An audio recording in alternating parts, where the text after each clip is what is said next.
إن الحمد لله نحمده ونستعينه ونستغفره ونعوذ بالله من شرور أنفسنا وسيئات أعمالنا. من يهده الله فلا مضل له ومن يضلل فلا هادي له، وأشهد أن لا إله إلا الله وحده ربي لا شريك له، وأشهد أن محمدا عبده ورسوله. يا أيها الذين آمنوا اتقوا الله حق تقاته ولا تموتن إلا وأنتم مسلمون. يا أيها الناس اتقوا ربكم الذي خلقكم من نفس واحدة وخلق منها زوجها وبث منهما رجالا كثيرا ونساء، واتقوا الله الذي تساءلون به والأرحام إن الله كان عليكم رقيبا. يا أيها الذين آمنوا اتقوا الله وقولوا قولا سديدا يصلح لكم أعمالكم ويغفر لكم ذنوبكم، ومن يطع الله ورسوله فقد فاز فوزا عظيما. أما بعد، فإن أصدق الحديث كتاب الله، وأحسن الهدي هدي رسول الله صلى الله عليه وسلم، وشر الأمور محدثاتها، فإن كل محدثة بدعة، وكل بدعة ضلالة، وكل ضلالة في النار. أيها الناس عباد الله، أوصيكم ونفسي بتقوى الله عز وجل وطاعته، فإنه قد فاز المتقون. يقول الله سبحانه وتعالى: إن المتقين في جنات ونهر في مقعد صدق عند مليك مقتدر.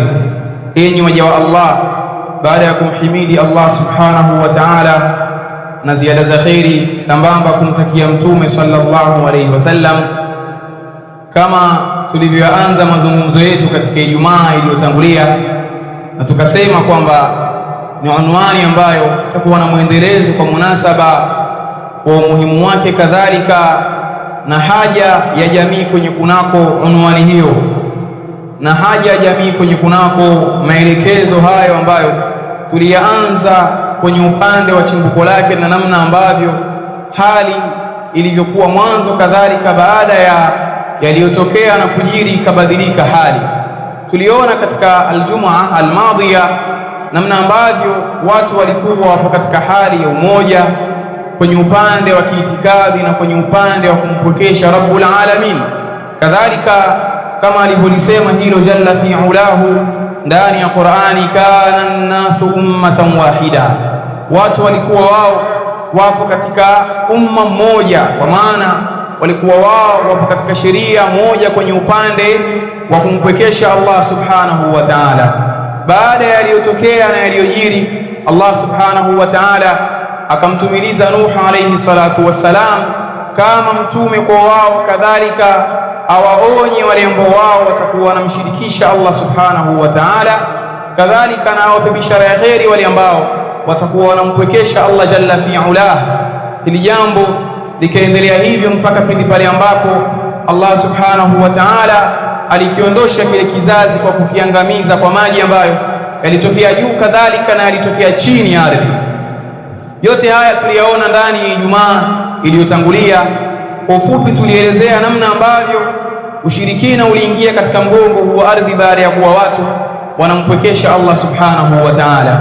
Kadhalika pia hali ikawa ipo hivyo, na ikawa watu wapo katika hali ya kumshirikisha Allah subhanahu wa ta'ala, na tukaona ilivyokuwa mpaka kwa kuunganisha mazungumzo ndani ya hii siku ya leo. Tuangalie namna ambavyo au wajibu ambao wapasa kwa mja kwenye upande wa ibada yeye na Mola wake. Ni jambo ambalo tutalitazama ndani ya Ijumaa ya leo, jambo ambalo na tutaona ndani yake umuhimu wa yale ambayo yametajwa kwenye upande wa tauhidi, kumpwekesha Allah subhanahu wa ta'ala, kadhalika na kwenye upande wa kustahiki Allah subhanahu wa ta'ala ndani ya jambo hilo, kadhalika na kwenye upande wa madhara ya kutokumpwekesha Allah subhanahu wa ta'ala. Tutayaacha mazungumzo mpaka Ijumaa ijayo insha Allah. Kwenye upande wa kutazama kumpwekesha Allah subhanahu wa ta'ala, huu ni wajibu wa kila mmoja kati ya viumbe, bali Allah subhanahu wa ta'ala hakuwatuma mitume wala manabii isipokuwa kwa lengo la kupwekeshwa yeye jalla fi ulahu, kama alivyolitaja hilo ndani ya Qur'ani. Hatujapatapo mtumiliza mtume yoyote isipokuwa tulikuwa tukimwambia kwamba mimi Allah subhanahu wa ta'ala peke yangu ndio niabudiwe, na imekuja aya nyingine kuonesha kwamba Allah subhanahu wa ta'ala peke yake ndiyo anapasa aogopwe. Kadhalika Allah subhanahu wa ta'ala ndani ya Qur'ani akalithibitisha jambo hili kwa sura mbalimbali, bali kuna baadhi ya wakati Allah subhanahu wa ta'ala alikuwa akitaja mifano kwa lengo la kutaka kuzindua waja wake. Kadhalika alikuwa akitaja mambo ambayo kayafanya yeye na kwamba ni miongoni mwa mambo ambayo yanapelekea kustahiki yeye kuabudiwa. Miongoni mwa hayo mengi ambayo yapelekea jambo hilo, Allah ndani ya Qur'ani alitaja jambo la mwanzo kwenye upande wa kuwaita watu, akasema ndani ya Qur'ani, ya ayuhan nas u'budu rabbakum alladhi khalaqakum walladhina min qablikum la'allakum tattaqun alladhi ja'ala lakum al-ardha firashan was-samaa'a binaa'a wa anzala minas samaa'i maa'an fa akhraja bihi minas thamarati rizqan lakum mahallu shahid fala taj'alu lillahi andadan wa antum ta'lamun. Allah subhanahu wa ta'ala ndani ya hii aya ameanza kuwaita watu kuonesha kwamba ni wajibu wa kila mmoja kumpwekesha Allah subhanahu wa ta'ala, na ni jambo ambalo ni jukumu la kila mmoja katika sisi kulifanya na kumtendea Allah subhanahu wa ta'ala kwenye jambo lolote ambalo lamhusu Allah subhanahu wa ta'ala. Anasema Allah subhanahu wa ta'ala baada ya kutaja neema mbalimbali ambazo kawaneemesha watu kwazo, akasema fala taj'alu lillahi andadan wa antum ta'lamun, basi msimfanyie Allah subhanahu wa ta'ala andadan ay shuraka, washirika, na hali ya kuwa mnafahamu. Kadhalika Allah subhanahu wa ta'ala ndani ya Qur'ani kataja jambo la kupwekeshwa yeye katika mawadhi mbalimbali. Katika hizo Allah anasema wa annal masajida lillah fala tad'u ma'a Allahi ahada. Allah anasema ndani ya Qur'ani, hakika misikiti ni milki ya Allah subhanahu wa ta'ala, basi msiombe pamoja na Allah kumuomba yoyote, bali Allah kuna wakati kataja ibada kwa ujumla wake na kuna wakati kataja aina ya ibada, lakini vyote kavitaka vielekezo kwake Allah subhanahu wa ta'ala, kwa sababu yeye ndiye anastahili hilo, yeye ndiye ambaye anapasa afanywe hilo, yeye ndiye anapasa aelekezewe hilo. Allah subhanahu wa ta'ala miongoni mwa mambo ambayo kayataja ndani ya Qur'ani kuonesha na kutaka kukurubisha fahamu za waja wake kwenye kunako jambo la kumpokesha yeye, Allah subhanahu wa ta'ala anasema ndani ya Qur'ani, qul alhamdulillah wa salamun ala ibadihi alladhina istafa Allahu khairun amma yushrikun. Allah anasema sema ewe mtume, alhamdulillah, kila sifa njema ni stahiki na ni miliki ya Allah subhanahu wa ta'ala, wa salamun ala ibadihi alladhina istafa, kadhalika na amani iwaendee waja wa Allah ambao yeye kawachagua. Kisha Allah akaleta istifhamu ambayo yaonesha kutaka watu watanabahi, kutaka kuwazindua waja wake. Allahu, hivi Allah subhanahu wa ta'ala khairun amma yushrikun, ni bora yeye au vile ambavyo wao humshirikisha kwavyo Allah. Kisha Allah subhanahu wa ta'ala akaanza kutaja mambo ambayo kayafanya yeye na hakuna yoyote ambaye ana mchango hata mdogo kwenye kuyafanya hayo. Akasema Allah ndani ya Qur'ani, amman khalaqa as-samawati wal ardh wa anzala lakum minas samai ma'an faambatna bihi hadaiqa dhata bahja ma kana lakum an tumbitu shajaraha a ilahum ma'a Allah. Allah subhanahu wa ta'ala anasema amman khalaqa as-samawati wal ardh, hivi ni nani ambaye yeye ameumba mbingu na ardhi, wa anzala lakum minas samai ma'an, na ameteremsha kwa ajili yenu nyinyi kutoka juu maji, mvua. Kadhalika Allah subhanahu wa ta'ala akasema, akaotesha baada ya hapo Allah subhanahu wa ta'ala mabustani ambayo yana muonekano mzuri, kisha akasema a ilahum ma Allah, hivi kuna muabudiwa wa haki pamoja na Allah? Kuna ambaye anastahili aabudiwe pamoja na Allah? Allah akasema bal hum qaumun ya'dilun, bali wao ambao wanamshirikisha Allah subhanahu wa ta'ala ni watu ambao wanafanya taswiya baina yake yeye na asiyekuwa yeye. Hili jambo Allah subhanahu wa ta'ala akaendelea kulielezea ndani ya Qur'ani. Kadhalika baada ya kutaja hivi akaendelea katika ayati mbalimbali, na yote hayo anathibitishia waja wake kwamba yeye ndiyo anastahili arudiwe, kadhalika yeye ndiyo anastahili apokeshwe, anastahili aelekewe, anastahili ategemewe, anastahili apokeshwe kwenye lolote ambalo la mhusu yeye jalla fi'ala. Ndani ya Qur'ani kwenye sura hii Allah subhanahu wa ta'ala baada ya kutaja mambo haya akataja mengineo mengi katika neema, mengineo mengi sana katika neema. Kisha mbele Allah subhanahu wa ta'ala akauliza tena, ilahum ma Allah, hivi kuna muabudiwa pamoja na Allah ambaye anastahili ibada? Bali Allah subhanahu wa ta'ala akaendelea kutaja, amman yujibu almudharra idha daa, hivi ni nani ambaye anamuitikia maombi yake aliyeshikika na haja pindi ambapo ataamua aombe? Wayakshifu suu, na ni nani ambaye anaondosha maradhi matatizo? Wayaj'alukum khulafa al-ard, na ni nani ambaye yeye anakujalieni nyinyi ni wenye kufatana kwa badali katika ardhi? Kisha Allah akasema tena, ilahum ma Allah, hivi kuna muabudu wa haki pamoja na Allah subhanahu wa ta'ala?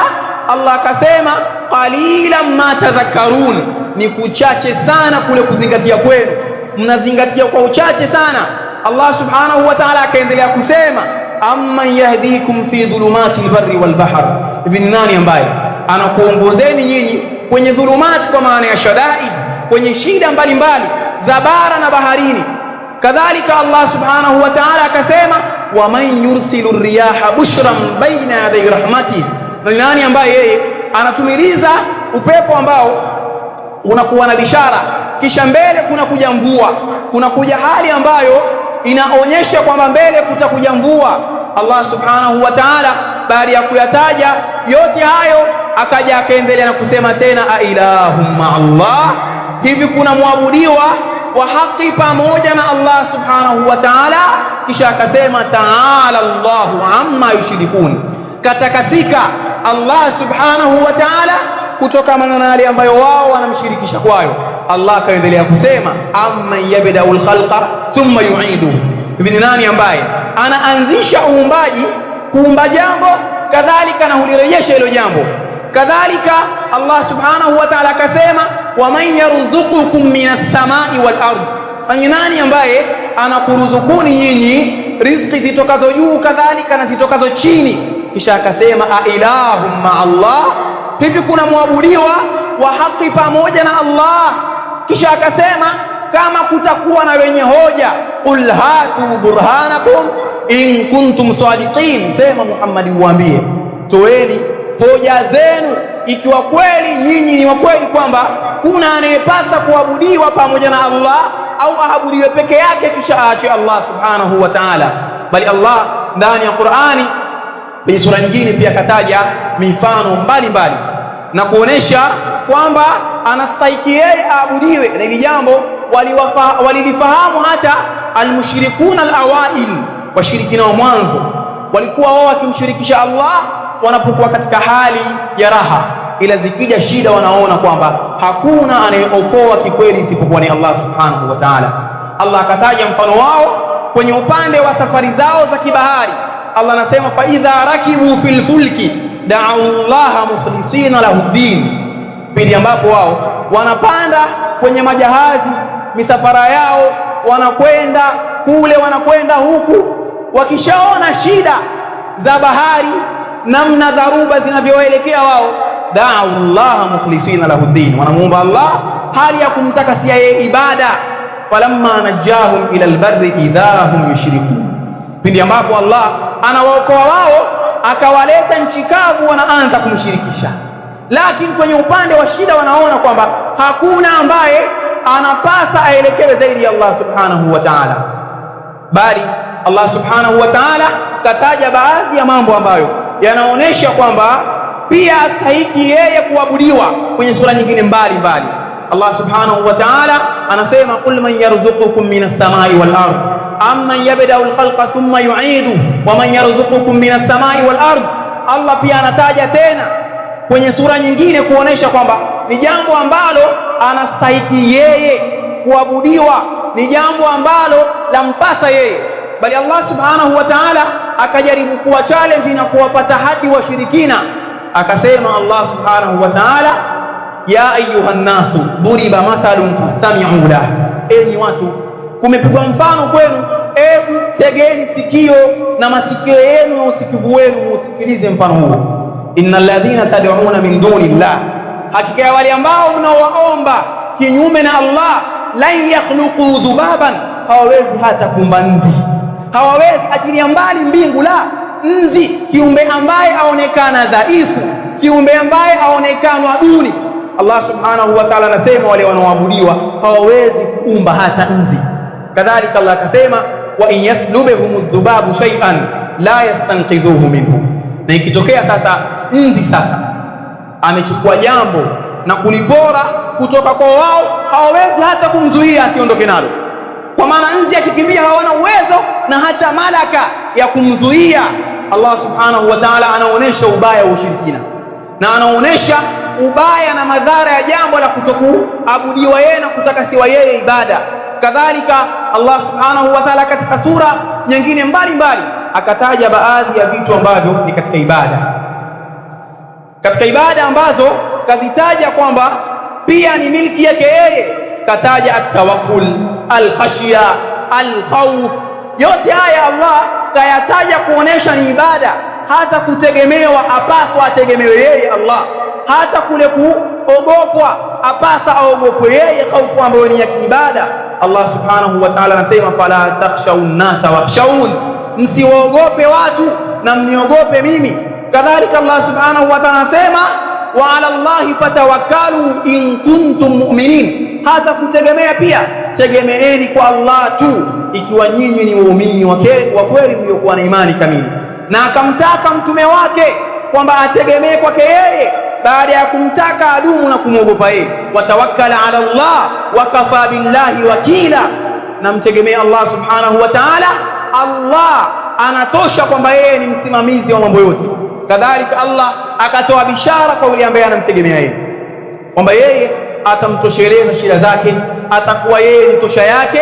Allah anasema, wa man yatawakkala 'ala Allah fa huwa hasbuh, na yote ambaye atamtegemea Allah subhanahu wa ta'ala, basi yeye atakuwa ni tosha yake, yeye atakuwa ni mwenye kumtosheleza yale ambayo kamuelekezea Allah subhanahu wa ta'ala katika mambo ambayo yeye hayo ana shida nayo. Barakallahu li wa lakum bil Qur'ani was sunnah wa nafani wa iyyakum bima fihima min al ayati wal hikma. aqulu ma tasma'una wa astaghfirullaha wa atubu ilayhi innahu kana ghaffara.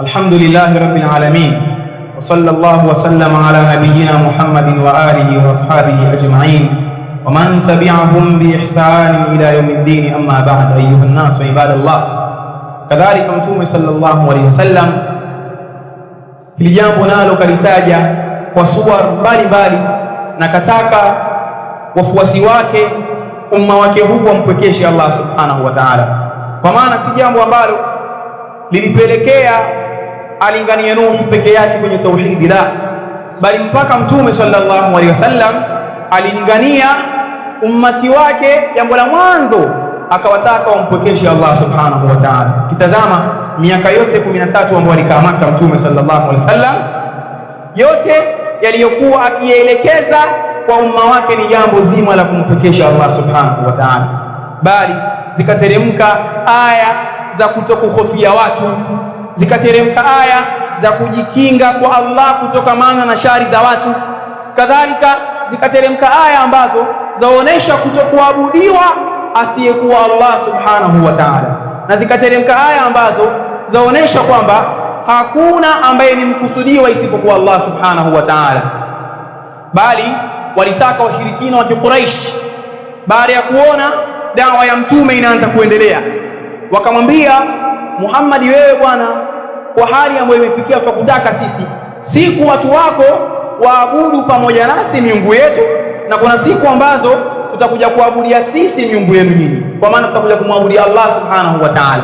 Tugawe zamu kwenye kuabudu Allah subhanahu wa ta'ala akateremsha aya raddan ala almushrikin, hali ya kuwa ni kuwakosoa na kuwajibu washirikina. Allah anasema qul ya ayyuhal kafirun la a'budu ma ta'budun, sema ya Muhammad uambie enyi makafiri, siabudu vile ambavyo mnaviabudia nyinyi, kadhalika wala antum aabiduna ma a'budu, na wala nyinyi sio wenye kumwabudu ambaye namwabudia mimi, kadhalika wala ana abidu ma abadtum, na wala mimi si mwenye kuabudia vile ambavyo mnaviabudia nyinyi. Maana akaonesha wazi wazi jambo la kuabudiwa ni milki ya Allah subhanahu wa ta'ala, kutakasiwa ibada ni jambo ambalo anastahili Allah subhanahu wa ta'ala.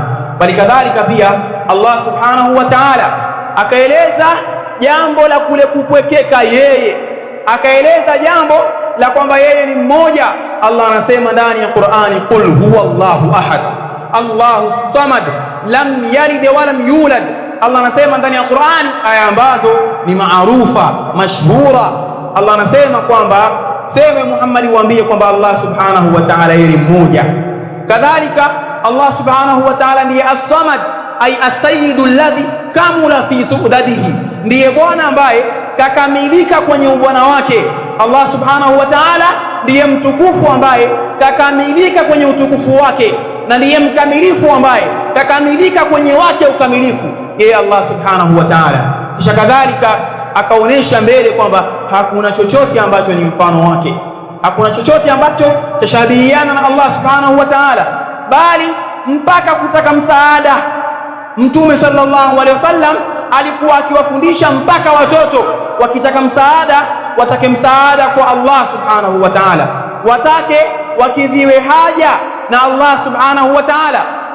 Ndio maana Mtume sallallahu alaihi wasallam moja kati ya masiku alikuwa anatembea na Abdullah ibn Abbas ibn ammihi radiyallahu anhu, alikuwa anatembea na Abdullah ibn Abbas, akawa anamfundisha mambo ambayo yanaonesha alikuwa akithibitisha itikadi iliyokuwa ya sawa.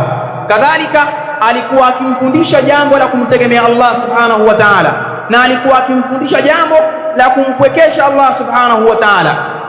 Abdullah ibn Abbas anaelezea, kuntu khalfa an-nabiy sallallahu alayhi wasallam dhata yawm faqala, nilikuwa moja kati ya masiku nipo nyuma ya Mtume sallallahu alayhi wasallam, na hadithi kaitaja al-Imam at-Tirmidhi Abu Isa rahmatullahi ta'ala alayhi. Anasema Abdullah ibn Abbas radiyallahu anhuma akiwa anaelezea siku aliyokuwa pamoja na Mtume sallallahu alayhi wasallam, faqala, akasema, ya ghulam, ewe kijana, inni uallimuka kalimati, mimi nitakufunza wewe maneno. Ihfadhillah yahfaz, muhifadhi Allah subhanahu wa ta'ala naye atakuhifadhi. Wanasema ulama, kumhifadhi Allah subhanahu wa ta'ala ni kujiepusha na makatazo yake, kadhalika na kutenda maamrisho yake. Abdullah ibn Abbas ni kijana mdogo, tena wanasema ulama hakuwa hata kafikia umri wa kwamba kashabaleze, lakini Mtume sallallahu alaihi wasallam akamfundisha jambo la kumpekesha Allah subhanahu wa ta'ala na kule kumwabudia yeye na kumhifadhi Allah subhanahu wa ta'ala. Kisha akamwambia, ihfadhillah tajidhu tujahak, muhifadhi Allah utamkuta mbele yako, ai amamak, mbele yako, inda shadaidi wal masaidi wal kurab, wakati wa misiba na shida na mitihani. Ukimhifadhi Allah subhanahu wa ta'ala utamkuta mbele yako, kipindi ambacho utakuja kumpwekesha Allah na kumtakasia ibada wakati wa shida, basi wakati wa raha kadhalika pia atakusaidia wewe. Kadhalika wakati wa raha ukimtakasia Allah ibada, wakati wa shida atakuja kuokoa Allah subhanahu wa ta'ala. Kisha akamwambia, fa idha sa'alta fas'alillah, utakapoomba muombe Allah subhanahu wa ta'ala. Hakumwambia nenda kwa kaburi la sharifu, hakumwambia nenda kwa kaburi la wali, la, utakapoomba muombe Allah subhanahu wa ta'ala. Bali Allah subhanahu wa ta'ala ndani ya Qur'ani pia akasema, was'alullaha min fadli, muombeni Allah subhanahu wa ta'ala katika fadhila zake. Kadhalika akamwambia subhanahu wa ta'ala, akamwambia Mtume sallallahu alaihi wasallam sahaba huyu Abdullah ibn Abbas na ibn ammi, ya kwamba wa idha sta'anta fasta'in billah, na utakapotaka msaada pia taka msaada kwa Allah subhanahu wa ta'ala. Kisha akamwambia jambo ambalo laonesha ya kwamba la yusibana illa ma kataba Allahu lana, hakuna ambalo litatusibu sisi la khairi au la shari isipokuwa ambalo Allah subhanahu wa ta'ala amelipanga. Akamwambia wa'lam, kisha fahamu, ufahamuji ambao utakuletea wewe yaqini anna al-umma, kwamba umma dunia mzima law ijtama'at ala an yanfa'uka bi shay'in lam yanfa'uka bi shay'in illa qad katabahu Allahu lak. Kisha fahamu ya kwamba umma dunia mzima wakiamua wao wakusanyike lengo wakunufaishe wewe, hawawezi kukunufaisha isipokuwa kwa jambo ambalo Allah kaandika likupate wewe manufaa yake. Kisha akamwambia wala bijtama'u, na lau kama watakusanyika ala an yadhurruka bi shay'in, kwamba lengo lao watakao kudhuru wewe na kitu ambacho au jambo ambalo wameazimia madhara yake yakukute, akamwambia lam yadhurruka bi shay'in illa qad katabahu Allahu alayka, hawatoweza wao kukudhuru kwa jambo lolote isipokuwa ambalo Allah subhanahu wa ta'ala kalipanga likusibu shari yake. Kisha akamwambia kwamba rufi'atil aqlamu wa jaffatis suhufu, kalamu za kuandikwa hilo zimeshanyanyuliwa, kadhalika na karatasi ambazo ziliandikwa hilo tayari zimeshakauka wino wake, kuonesha kwamba Allah subhanahu wa ta'ala kila jambo kalipanga. Lakini yote haya yaonesha kwamba kila jambo ambalo ni khasais za Allah subhanahu wa ta'ala atakiwa apelekewe yeye, bali maana ya ule Uislamu wako wewe ndio kumpokesha Allah subhanahu wa ta'ala. Al-Islam huwa al-istislamu lillahi bit-tauhid wal-inqiyad lahu bit-ta'a wal-bara'ah min ash-shirki wa ahlihi. Hii ndio maana ya Uislamu, kwamba ni kujisalimisha kwa Allah subhanahu wa ta'ala, kadhalika na kumfuata Allah subhanahu wa ta'ala kwa kumtii, kadhalika na kujiweka mbali na ushirikina na watu wake. Na maana ya la ilaha illa Allah imebeba msingi mzima wa kumpokeshia Allah ibada, kwa sababu la ilaha, tamko hili nafiyan jamia ma yu'badu min dunillah, linakanusha yote ambayo yanaabudiwa kinyume na Allah subhanahu wa ta'ala. Kadhalika tamko illa Allah musbitan lilibadata lillahi wahdahu la sharika lah, la thibitisha na kuhakiki ibada kwa ajili ya Allah peke yake. Yote haya ni mambo ambayo yanaonesha kumpokesha Allah, bali katika mambo ambayo ni ajabu sana ni mtu kuwa kila siku anaswali na anasoma suratul Fatiha, kisha akipatwa na shida anakwenda kuelekea wasiokuwa Allah subhanahu wa ta'ala, anakwenda kumuelekea asiyekuwa Allah, na aliyakuwa kwenye sura yake ya swala ambayo ni nguzo ndani ya swala anasema kwamba iyyaka na'budu wa iyyaka nasta'in, wewe tu Allah ndio tunakuabudu na wewe tu ndio tunakutaka msaada.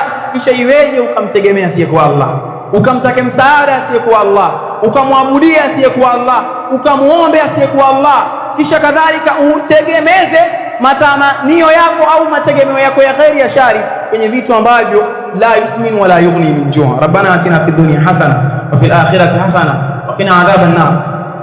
Allahumma aslih walata umurina wahdina lima fihi salahul bilad wal ibad. Allahumma a'izz al-islam wal muslimin wa adhill ash-shirka wal mushrikin ونكس أعداءك أعداء الدين. اللهم اجعل هذا البلد آمنا مطمئنا يأتيها رزقها رغدا من كل مكان ولا تجعلنا من الكافرين. اللهم أهلك الظالمين بالظالمين وأخرج المؤمنين من بينهم سالمين. اللهم فرج عن إخواننا في فلسطين وفي كل مكان برحمتك يا أرحم الراحمين. قوموا إلى صلاتكم.